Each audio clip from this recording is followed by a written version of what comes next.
पृथ्वी पर जब अन्याय बढ़ता है तब समय महान आत्माओं को जन्म देता है। उज्जैनी के राजा विक्रमादित्य उन्हीं में से एक थे। उनके शौर्य, न्याय, बुद्धिमत्ता और आत्मज्ञान की कहानियां युगों तक जीवित रहती हैं।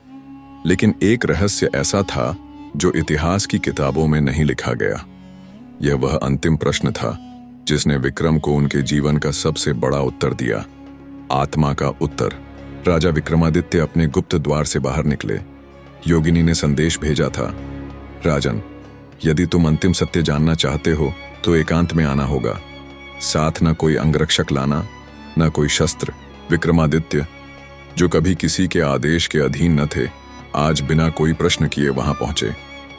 सामने श्वेत वस्त्रों में लिपटी योगिनी खड़ी थी। उसकी आंखों में अग्नि थी और चेहरा शांत। राजन, उसने कहा, तुमने सिंहासन जीता, देवों का सम्मान पाया, पर आत्मा का उत्तर नहीं जाना। आज मैं तुम्हें अंतिम प्रश्न दूंगी। उत्तर न दे पाए तो सब कुछ खो दोगे, उत्तर दे पाए तो स्वयं को पालोगे। राजा ने सिर झुका लिया। प्रश्न सुनने के लिए तैयार हूं, योगिनी ने धीरे से कहा। राजन, बताओ, जो सबसे दूर है फिर भी सबसे पास, जो अदृश्य है पर हर रूप का आधार, जो जन्म न ले पर जीवन का कारण बने, उसका नाम क्या है? विक्रम चुप रहे। हवा थम गई। पेड़ों के पत्ते जैसे सुनने लगे। चांदनी और घना अंधकार दोनों प्रतीक्षा करने लगे। विक्रम ने उत्तर देना चाहा, प्रेम, पर रुक गए। प्रेम तो व्यक्ति से बंधा है। ज्ञान, पर रुक गए। ज्ञान भी सीमित हो सकता है। रात बीतने लगी। पक्षियों का कलरव होने लगा। योगिनी शांत खड़ी थी। विक्रम ने आंखें मूंद लीं। उन्हें बचपन की मां की गोद याद आई, युद्ध के रक्त रंजित मैदान याद आए, प्रजा की मुस्कान याद आई, शत्रुओं की घृणा याद आई, पर उत्तर नहीं मिला। सुबह की पहली किरण पड़ी। योगिनी बोली, राजन, तुम्हारे उत्तर का समय समाप्त हुआ। सिंहासन पर बैठने का अधिकार अब तुमसे छिन जाएगा। पर यदि अंतिम वचन सुनना चाहो तो सुन सकती हूं। राजा विक्रम के नेत्र भर आए। वह सिंहासन का लोभ नहीं रखते थे, पर उत्तर न जान पाने की पीड़ा सबसे बड़ी थी। कहो देवी। उनका स्वर कांप रहा था। योगिनी मुस्कुराई। उसने कहा, राजन, वह जो सबसे दूर है फिर भी सबसे पास, अदृश्य है पर हर रूप का आधार, जन्म न ले पर जीवन का कारण बने, वह आत्मा है। आत्मा अदृश्य है पर शरीर का जीवन उसी से है। प्रेम, घृणा, भय, साहस सब उसी से उपजते हैं। यहां तक कि ज्ञान भी आत्मा के बिना अर्थहीन है। राजा विक्रमादित्य के नेत्रों से आंसू बहने लगे। उन्होंने योगिनी के चरण स्पर्श किए। देवी, आज मेरा अभिमान टूटा। मैंने सोच लिया था मैं हर उत्तर जानता हूं, पर आज झ्यात हुआ। जब तक आत्मा को न जानो तब तक कोई भी उत्तर पूर्ण नहीं। योगिनी ने आशीर्वाद दिया। यही अंतिम शिक्षा है राजन। जिसे आत्मा का बोध हो जाए उसके लिए मृत्यु भी एक द्वार मात्र रह जाती है।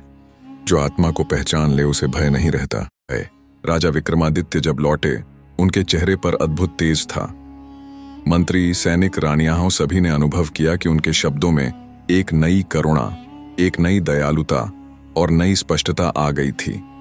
न्यायालय में जब कोई अपराधी लाया जाता तो विक्रम उसके अपराध के पीछे छुपी पीड़ा को भी सुनते। जब कोई याचक आता तो विक्रम उसकी आंखों में छुपी लाचारी पढ़ लेते।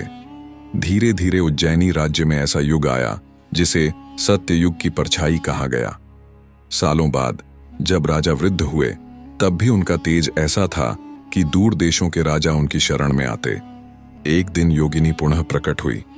राजन, तुम्हारा समय पूर्ण हुआ। क्या तुम्हें मृत्यु का भय है? राजा विक्रम मुस्कुराए। भय कैसा देवी?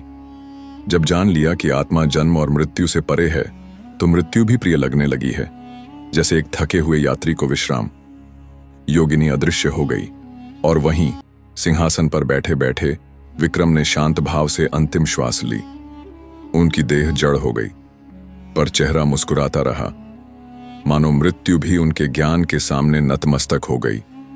सत्य बोलना, न्याय करना, परंतु आत्मा को मत भूलना, क्योंकि जो आत्मा को भूल जाए उसके सारे उत्तर अधूरे रह जाते हैं। कथा का संदेश प्रश्नों के उत्तर बाहर नहीं, भीतर हैं।